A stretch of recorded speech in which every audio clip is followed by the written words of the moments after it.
It blew out the back window of my truck. Imagine coming home late from work and a little while later, this.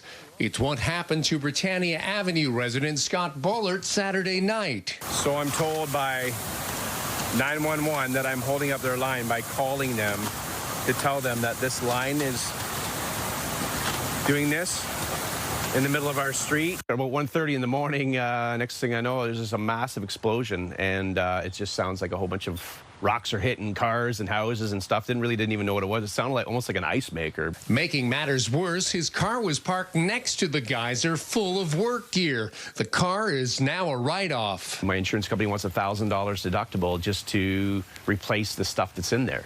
And I don't understand. I mean, if it would be different if it was my fault. The Dawson family across the street also victim to the powerful outflow. The water was just spewing everywhere about 100 feet up, just breaking apart concrete and the rest of the pavement. Flying rocks took out a number of windshields and property left outside. Al Dawson's truck sustained $3,700 worth of damage. The guy I talked to in the city told me it was an act of God and they weren't responsible, and I had to see my insurance company. I've talked to my insurance company. They don't value my truck as much as the cost of the repairs, so either I can fix it myself or they can give me a small amount of money and take my truck. Neighbors say that with the high-pressure water gushing way up above the light standard and rocks being thrown about the street, a number of people called 911. Only much later did fire and police attend, and eventually city works crews to shut the water off.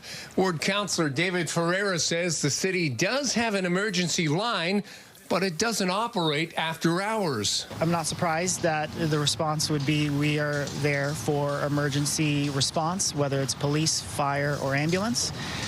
So that just goes to the point that perhaps we maybe should look into an emergency after hours number that's 24/7. Ferreira says he's waiting to hear from city staff on just what caused this violent water main break. I've already requested staff to look into that part of the infrastructure to see if we have any plans in the works. But we're fortunate that it did happen at that time. So if it was during the day, I could only imagine there would have been some damages or somebody hurt for sure.